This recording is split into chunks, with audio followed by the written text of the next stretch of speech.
Nice. What that fly? Superfly. Hey man, you get what you can insert into this video. Who's the man? That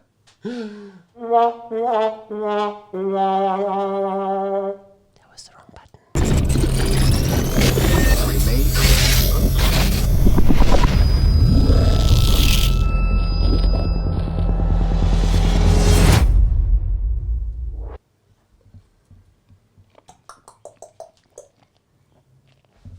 I can hear you swishing that around there. Mm-hmm.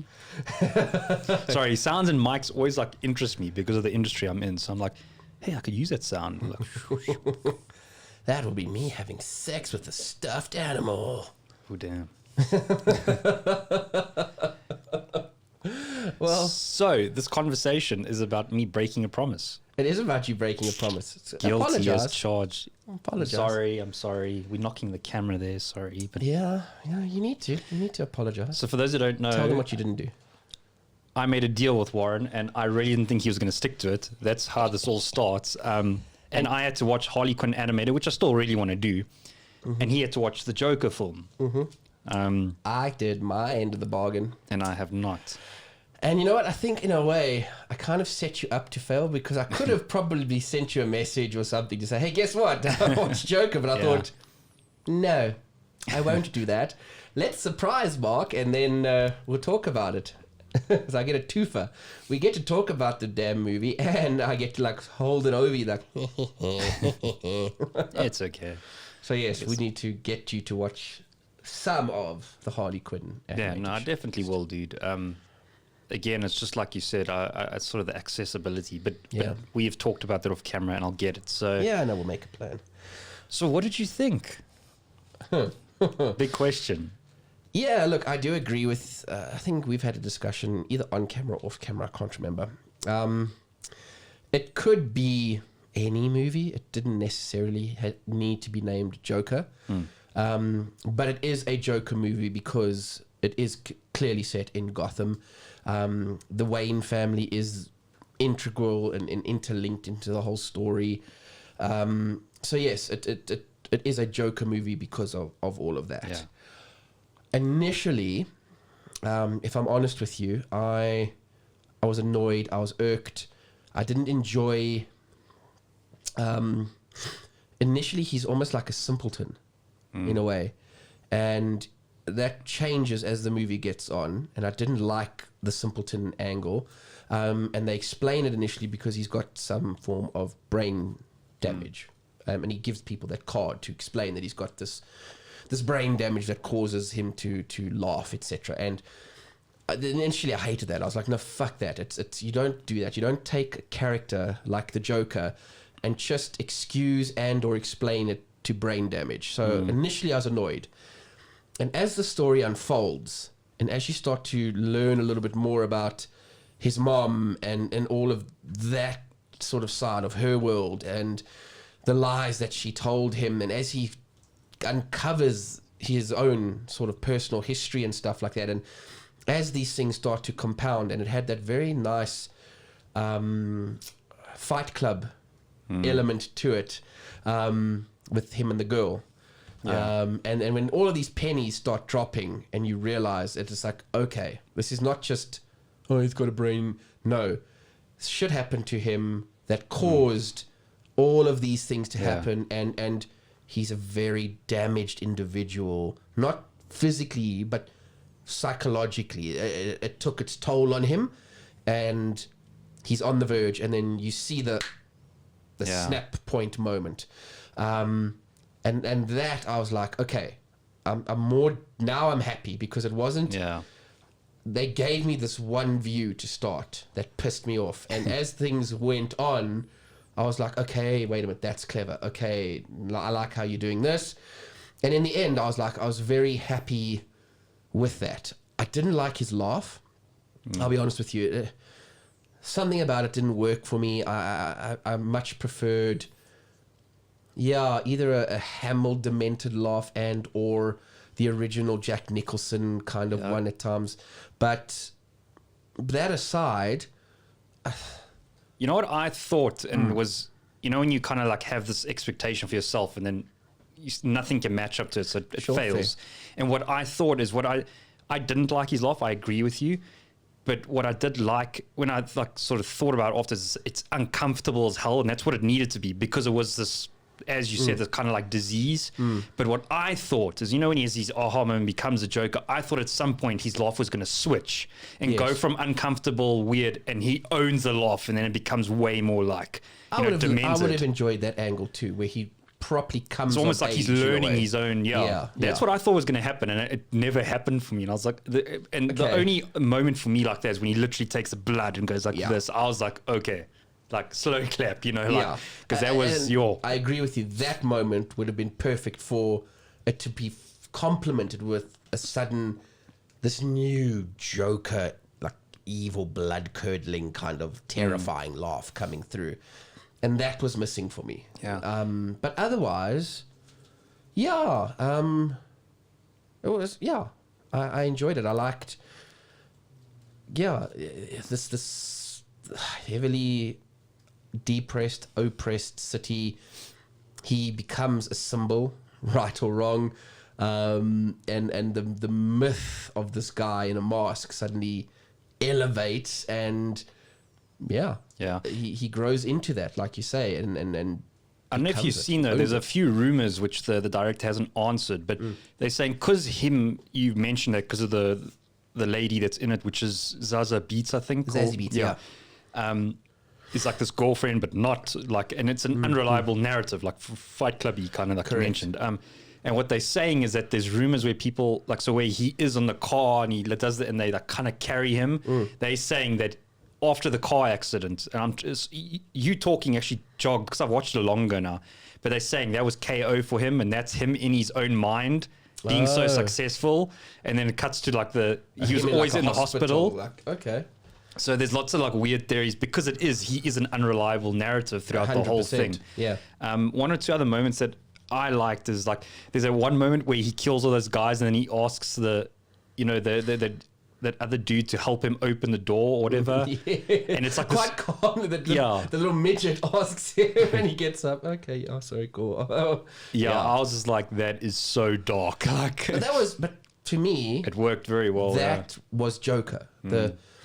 This not unjustifiable, because the scene, you kind of get that something's going to happen, but the overkill, that's Joker. This where one stab would suffice, but Joker will just take it to another whole level, and then in the very next instant, just everything's okay, and to the bystander next door, he's a complete gentleman. He's like nothing's happened. And I like how they did that, because for me, that's always been the terrifying element to the Joker. And what's given him so much stature and power in the villain community is nobody knows.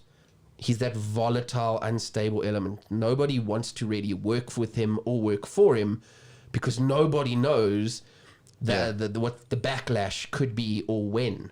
You know, you could just walk into the room incorrectly and he'll shoot you in the head for no rhyme or reason. Or, you know, you could screw up a caper and he would kill someone else whose fault it wasn't. You never know with him. And I just remembered something. It's one of the reasons I wanted to have this Joker conversation with you for so long. And I want to like semi-pitch something to you. So like Todd Phillips, the director, again, like we've already just viewed. And as in general, I do think it was a cool movie. I don't think it was phenomenal, groundbreaking, Oscar nominating, but I think it was a good movie. Yeah. But now just visualize this where Joaquin Phoenix, nothing against him. He's a bit of a weirdo sometimes, but I think he's a good guy at heart. Yeah. He's a great actor, freaking great. But now put Leto in that position and give him more of the Killing Joke, failed comedian storyline in that same Gotham that we just talked about or whatever. And I think Leto would have nailed the hell out of it. I tend to agree with you. I mean, he's also an Academy Award-winning actor, so we've both seen him in very dark, torturous roles. And I think he could have done the transition very well. And that's why I hate what happened to him in Suicide Squad. And, you know, we know this. I'm a fan. I even liked his laugh more, to be honest. Yeah, weird as it was, I preferred his laugh. Because then that's the thing, I could picture Leto playing with laughs like we talked about, like almost in the movie have an evolution of his own laugh. I think that would be quite a cool idea. Yeah. So yeah, I do think that they could have played on the killing joke a little bit, and you know, because they do sort of on the failed comedian thing a little bit, and there's little instances, you know. Yeah. But yeah, I just that's my view. But I think they just wait for Morbius to come out eventually, and I'll be happy again. Yeah, the timeline will be reset for you or corrected. So yeah, overall, I enjoyed the movie. I agree with you. I don't see why it got the acclaim that it did. I think it was a good movie. It was a dark, chilling, enjoyable, all of that stuff. A good Joker story with clever plot points and things like that. All of it. It was great. But was it this shining beacon, redefining, genre breaking? I don't know. I didn't walk away from the experience blown away. Yeah. As some people claim to have been. So yeah, no, I'm exactly with you in that. Yeah. Maybe it's just us. I think on that and something else that I got to watch that has its moments of dark and twisted and everything. I started watching Robot Chicken episodes again that are on Showmax. Okay. And I didn't realize, dude, they've gotten up to, I think, episode 200 plus. I mean, there's 10 seasons on Showmax. So kudos and hats off to the guys at Robot Chicken, Seth Green and everybody, and Matthew Sunrise. Man, I started watching it season 10. I was like, I think I stopped at season 5 because I thought that's where it kind of derailed or curtailed, but I'm going to work my way backwards. And dude, that thing is still funny as fuck, man. I don't care what people say. And it's dark and it's twisted still. You know, there's some that are like with any kind of skit comedy thing. There's some that hit and some that miss. Yeah. And for those that don't know the show, it's a similar format to like a Saturday Night Live, where various small skits that deliver these little punchlines, be them hysterically funny, dark, shocking, whatever the case is, but all with action figures and dolls and stop motion animation to tell the story. And they often parody and pun on a lot of the cartoons and characters from the 80s and 90s of most of our childhoods and youths and stuff like that. And yeah, man, I just overall, like, I watch and it's always pleasant, it's always enjoyable. And then there are still the odd ones that I'm like, okay, yeah, you missed me there. But I dare say, at least in every single episode, there's always one skit that is that dark, that depraved or twisted or whatever. And it's right up my alley. I find myself physically laughing out loud, like hysterically at that, because it just hits that nerve every now and again for me. And I love that show for it, man. It's just that alone. Yeah, I even forgot about that show. Like when you said it, I was like, whoa. You need to do yourself a favor and get yourself some episodes again and just... Yeah, I've got Showmax, so I'll check it out. Do so, because, it's proper season 1 to 10's there. And yeah, I'll be honest, the first couple seasons, they're finding their feet. But as it goes, totally, man. It's so funny. Quick question. Have you watched that? It's on my to-watch list, and I'm trying to be open-minded about it. I can't remember the actors, but it's a new superhero film on Netflix. It's called like Superpowered or something. I probably have the name wrong. It's got with that pill, and I think if you take a tablet, it's got Jawson. Jamie Foxx was. Jamie Foxx, and then what's that other guy that was Robin in Dark Knight Returns? Joseph Gordon-Levitt. Yeah, that's it. So I saved it on my to watch list. I still haven't watched that Charlize Theron film. Really? Yeah. Really want to watch it. So yeah, I've got like a monster list. Unsomethingable. The Old God or something. Old God, that was it. Yeah, you do. Start with that. Yeah. Do yourself a favor. That's such a... I enjoy that so much. You need to start there. Start there. Yeah, no, and it's like I said, like, on Netflix, you can just choose and make your favorites list. So I've got that all lined up. Yeah, I know. And what I like about Netflix is every now and again they do take one of the ones out of your favorite list and stick it there for you, like as a reminder. Hey, you get around to this at any point. You also need to watch Bloodshot. Yes, I did put it in the list. So because I know it's on Netflix now. Those who don't know, it's on Netflix, which is cool. Because for a lot of South African dudes, they had to try torrent that. Hate to say it. But now it's on Netflix, which is cool. I got to watch it initially on one of these during heavy lockdown. There was some website that was doing streaming of certain things, and it was only open for a limited time, and that's where I initially got to watch it, and I was like, wow, pleasantly surprised. And watched it with a friend last weekend, I think, and they also were like, wow, that was surprisingly good. Yeah, I think, Shame, I feel bad, dude, because I mean, it had everything to succeed, but it was just, I think, all the timing. It also got released similar time to something else that just gobbled it. And then it was lockdown and all that stuff. Yeah. So yeah, and I mean, the person I watched it with, they even said like, it's superhero, but totally different to the norms. It's not this little accident here or radioactive spider there or anything like that. It's in a way, it's even more attainable given the whole nanites in the blood kind of thing. They were like, well, this is happening. It's not really science fiction like building yourself an Iron Man armor suit. You know, nanites is a thing now. You know, we're there. Originally, when the comic first came out, this was still futuristic. You know, this is what medical science wants to try and do and try and dabble in, but now we're there. So yeah, it's cool. And the way they do it, they give you this taste or hint of the potential. If this was happening to us, what could you do? You know, you could potentially be constantly linked to the internet, as an example. If so, what could you do? So yeah, it's good. I think you'll thoroughly it's an enjoyable movie. You know what I mean? It's not going to be like change your life. And I also don't think you're going to walk away from it going, terrible. Yeah, no, for sure. It's just an enjoyable, cool, action-y kind of thing to take on. Yeah, no, it's on the list. I actually forgot that and then you mentioned it. It was also... Yeah, in one of our previous videos. We'll put one of those straps up top, somewhere around here. Okay, that's on you. I must say, I do love that though. On some of these YouTube videos where the guy's like, hey, and the link will pop up here, and then all of a sudden it's like over there. I love that. I'm sure as time goes on and then people get used to it, they'll kind of, okay, wait, it does pop up this side or that side, and we'll get there.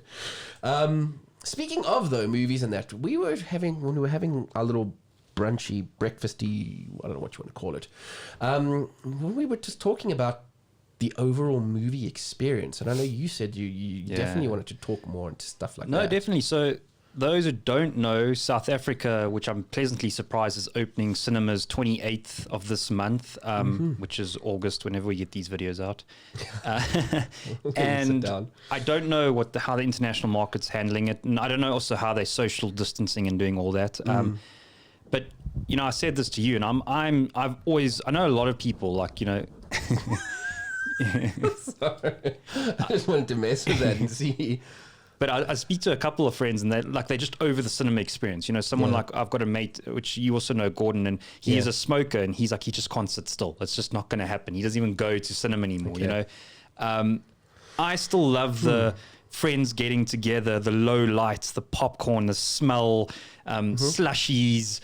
Sure. And you know, I said because this I to do you. agree on that point though. It's like, yes, you can get homemade popcorn, be it in a microwave or you can go the pot with seeds route. But there's just something about cinema popcorn. It does have a different quality or taste to it.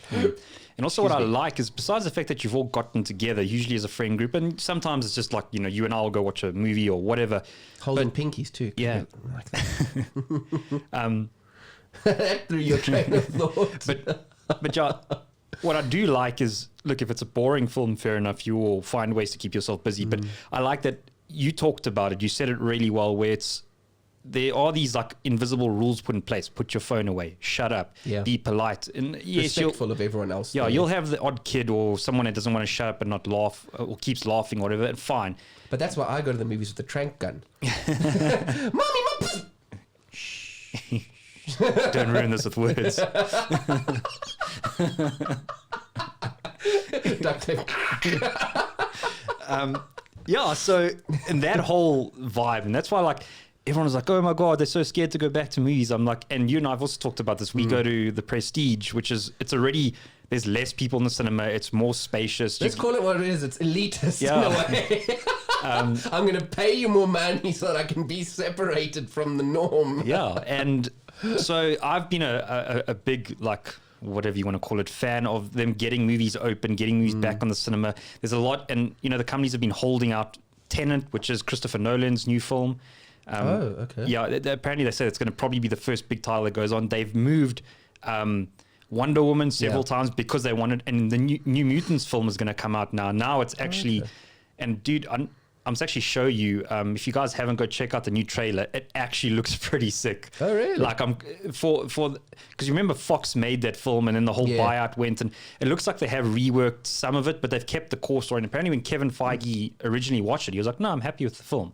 So they've just done minor tweaks, and now they're actually going to release it. Okay. And I think it is loosely based on the New Mutants, but it's got well, I can't think of the characters now, but man, the one chick that can like make a sword out of her. Psylocke? No, Psylocke. no. Marrow.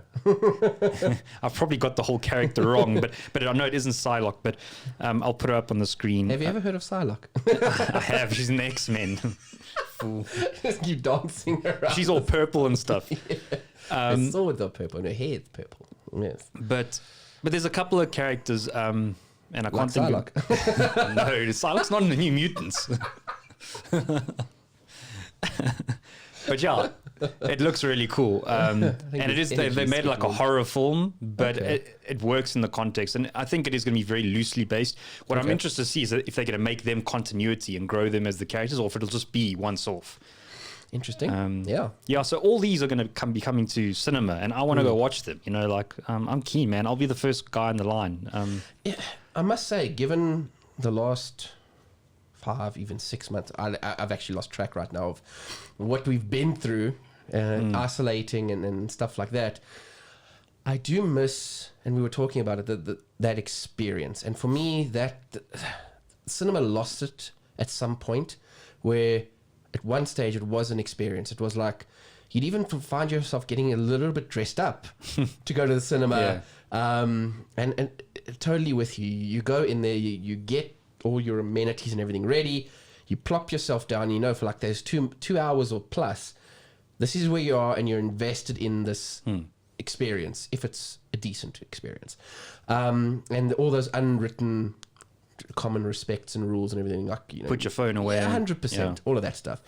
And with that whole cinema prestige, cinema privé, whatever they want to call it, coming out now, for me, that brought back that looking forward to that cinematic experience where you're in a smaller room, there's not as many people sitting next to you, you're not crammed on top of each other, you've got these comfortable, reclinable seats, you've got space, and for me, yes, I'm paying a little bit more, but I'm happy to get a cinema going experience again. And I think I'm with you on that. I would happily pay again to have that cinema experience again, and just get out and because that's what, like, I talked to you about this before, but I'm very grateful for Netflix. I mean, even for my industry, like, I can't tell you what it's done. It's like boosted it because people, TV shows, they're upping the scales. Like, it's like, when last did you turn on a TV show and it's not good? It's like, everything is just so good these days. Definitely.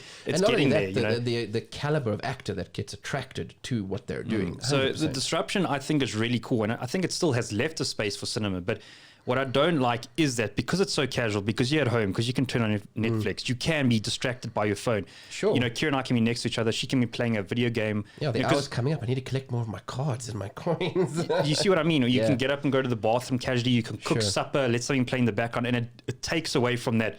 I'm invested in this right now. Totally. In this moment, shutting the rest of the world out, and I just want to get lost. Yeah. No, definitely. 100%. And that's what I always love about cinema. It is that whole, because just the fact that it's such a big screen alone, you can't pay attention to anything else. So you're drawn into the...